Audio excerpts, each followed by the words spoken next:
Tier 1 Silver is an aggressive exploration company focused on silver, now gold, and copper, with all of our assets being in Peru. We're truly going after the next world's largest discovery in a big way. And where we're located in Peru, this is the home to some of the biggest projects in the world, so we hope to be the next one to discover that.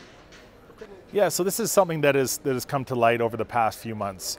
As you know, we had our first drill campaign, the first drill campaign ever at Curibaya, our flagship project that commenced and ended up last December. We hired two world-renowned consultants to fly down to the property over a week, go over all the core of the drill results, do their own mapping and structure testing, and both of them came back independently and said, there's no doubt you guys are on the right track for this major silver discovery. You ended up your drill campaign with your #1 intercept, so you're on your way, and I think your next drill campaign in this Curibaya zone is going to provide you with your bigger widths. We have the grade, now we just need to prove it out in widths and in volume.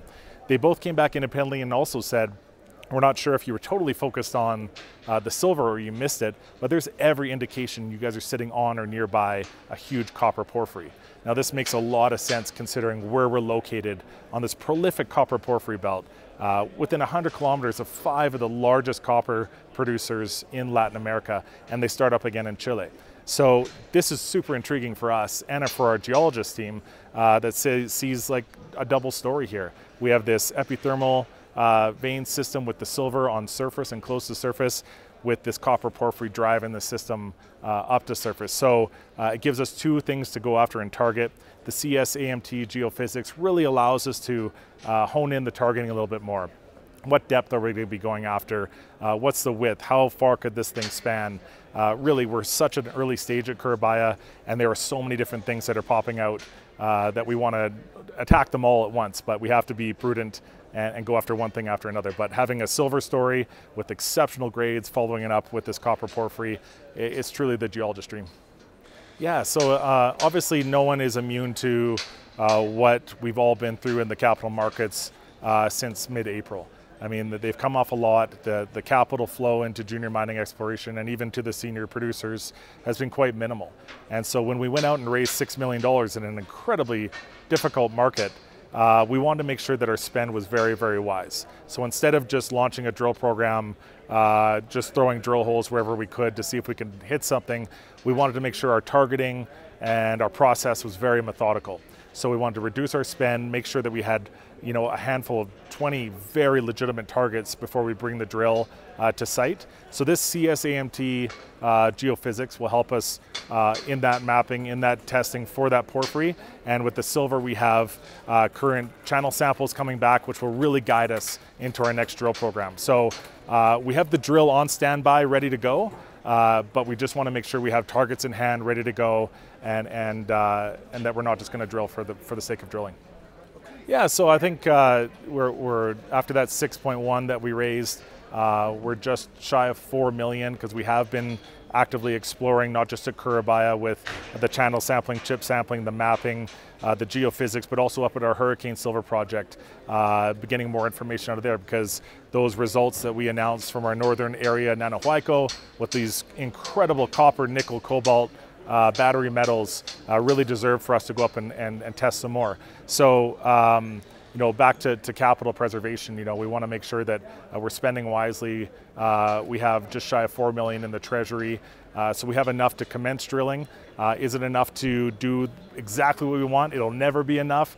I think it's fair to say junior mining exploration companies are always in a state of financing needs, but we just have to make sure that we're watching the markets and we're paying attention to our share price as well, because we don't want to dilute. I think it's an exciting time to get involved in a space that's been, for the most part, beaten up, but will play a huge important role going forward with the discovery of new assets and commodities, and how that's going to contribute to infrastructure and the electrification of the world. First and foremost, bet on the people. Our founders, Ivan Bebic, Sean Wallace, have had multiple discoveries throughout their career. They've been able to make the discovery, but also be able to package it up and sell it for shareholders at a huge premium, so that we know how to do that. We know how to act when we make that discovery. Because it's one thing to make it, it's another thing to properly sell it for shareholders. So first and foremost, bet on the people.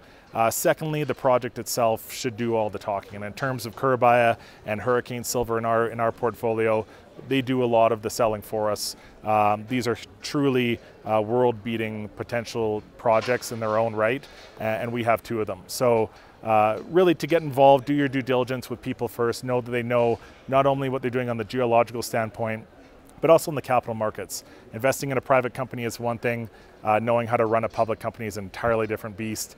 And so I really feel like we have all those components with a world-beating technical team, our geologists, our founders, our leaders, our board, our advisors, and then myself with a capital markets background, truly paying attention to share price and actively financing.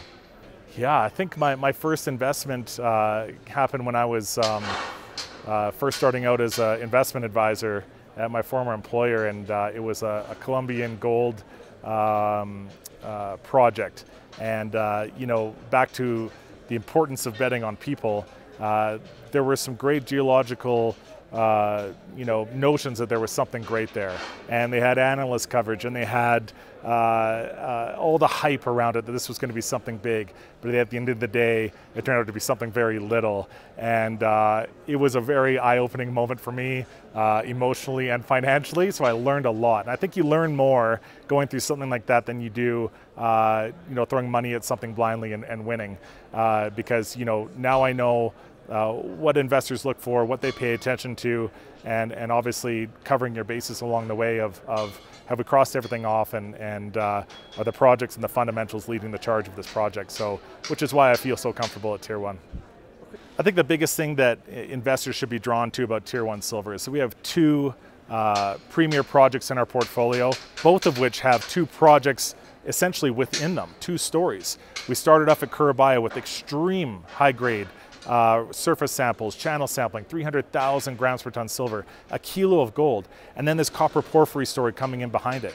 And then we moved to Hurricane, where we started off with bonanza grade silver as well, and then all of a sudden this copper nickel story comes into play. Hurricane Silver in this copper nickel area is the only known copper nickel deposit that we know of in all of Peru. So it's super intriguing as to what we could have uncovered there, because these systems can, like they do in Brazil and Russia, span for kilometers. So find me another exploration company out there that has as much potential for a big win, and I'll happily take a look at it, but I really love the place that Tier 1's at.